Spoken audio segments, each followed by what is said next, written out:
So, Anong tinuturo mo? performance media. May ganun pala. Yes. So ano ba yung performance sa mga media? comm arts.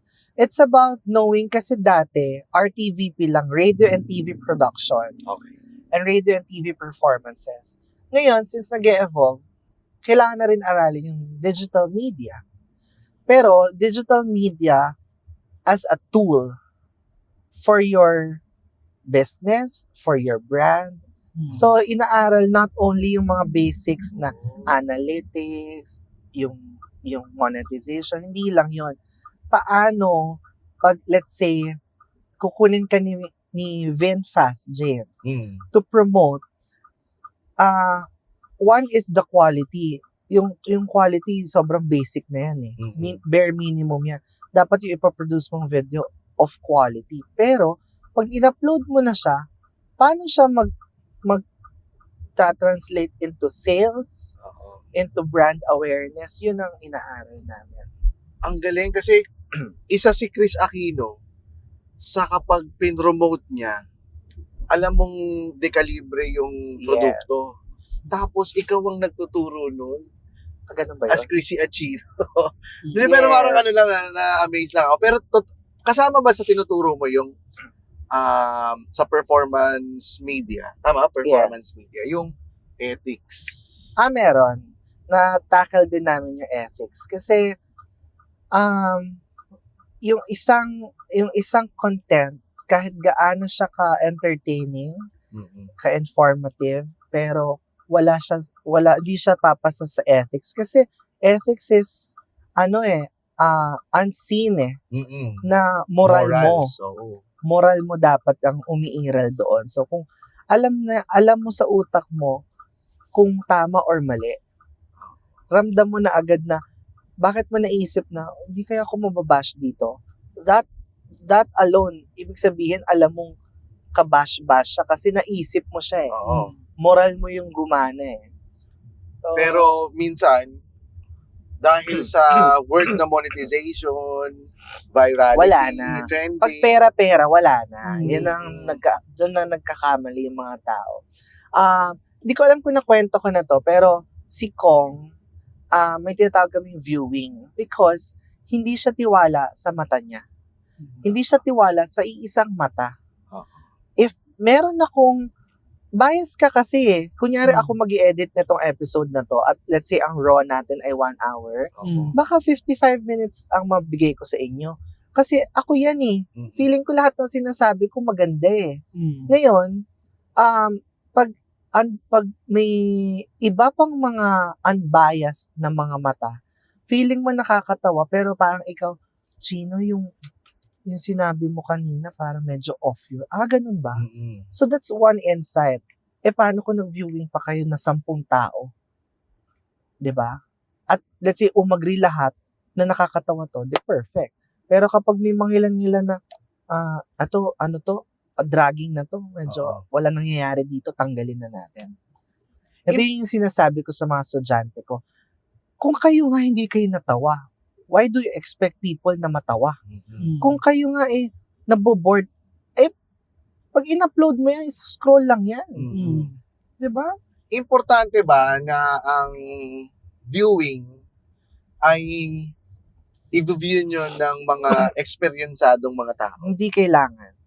Kahit na pakita mo lang yan sa kapatid mo, sa jowa mo, sa mga kaibigan mo, na hindi rin vlogger. Kunyari, meron ako mga kaibigan hindi vlogger. May mga vloggers na wala namang vlogger friends. Okay lang. Pero maganda yun. Parang, as long as may ibang taong nakakapanood. Maganda yung point of view ng hindi siya vlogger. Kasi yun yung magko-consume talaga ng content mo di ba? Yung mga hindi nagwa-vlog. Yung mismong masa talaga. Sobrang ironic because ako hindi ko pinapanood yung mga guestings ko. Ako na nagva-vlog, hindi nanonood ng ibang vlogs. Diba? Pero kailangan mo minsan mag-comms watch eh. Yung tinatawag namin sa corporate na competitors watch. Silipin mo kung anong ginagawa ng mga kalaban mo, diba? Bakit sila bakit sila pumapatok? Galing. Kasi, ang dami ko natututunan sa'yo. Pero yung pagdating naman sa sa content yun. Okay. Biglang tumalon sa gano'n. Sige, doon tayo. Yung pagdating naman, kasi ako minsan naiinis ako pag kunyari may mga nagko-comment or nagbibigay ng suggestion. Okay lang yung content na, kasi sa Cool Pals, yun din ang gusto ko nakikinig kami sa mga gusto ng listeners. Kung anong gusto nila, yun yung dun papunta yung direction ng show. Pero meron ako nabubusit ng mga comment na kapag kunyari, nagko-comment na siya sa business side. Nakikialam. Kung paano paandarin tong paano kumita, paano ganyan. Ito naman, para sa akin, ang stand ko, bago ka mag-comment ng ganun, kailangan eksperto ka muna or may experience ka kung paano patapuhin yung business na yun. Yes. Kasi kung mag-comment ka lang, hindi mo naman alam, ang dami na namin na pagdaanan na nalaman na namin na hindi mag-work yung suggestion mo. Diba? Yung mga nagsasuggest na, what if kaya yung sa Patreon ninyo, wag na lang na kayo mag-audio app, ibigay nyo na lang lahat ng video, tapos ang perks na lang ng Patreon ninyo yung mga behind the scenes. Nasgawa na namin yan! Alam na namin na hindi mag-work yan. Hitad ka. Ay, sorry.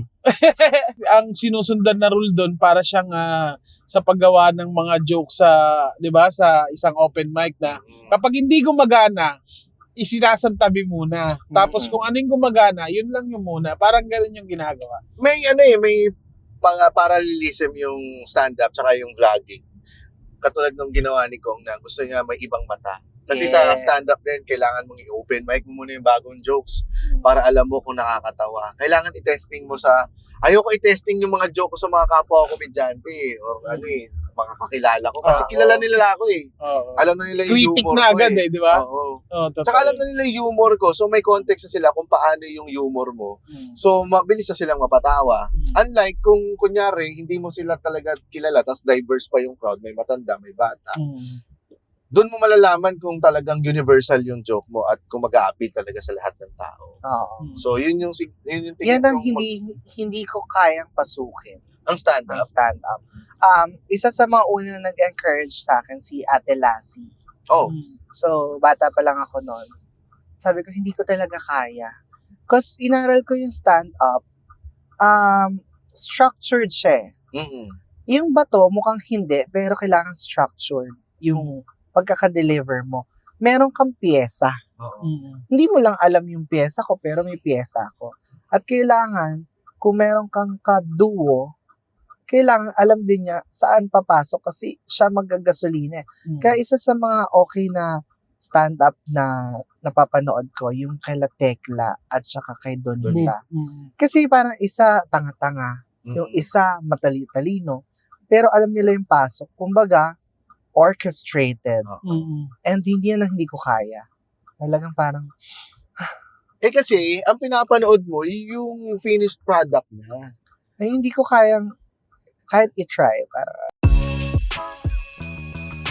Catch us every week on YouTube, Spotify, or wherever you listen to podcasts. At syempre, i-follow na rin ang official social media pages sa Facebook, Instagram at TikTok para lagi kang updated sa masayang biyahe at kulitan sa kalsada.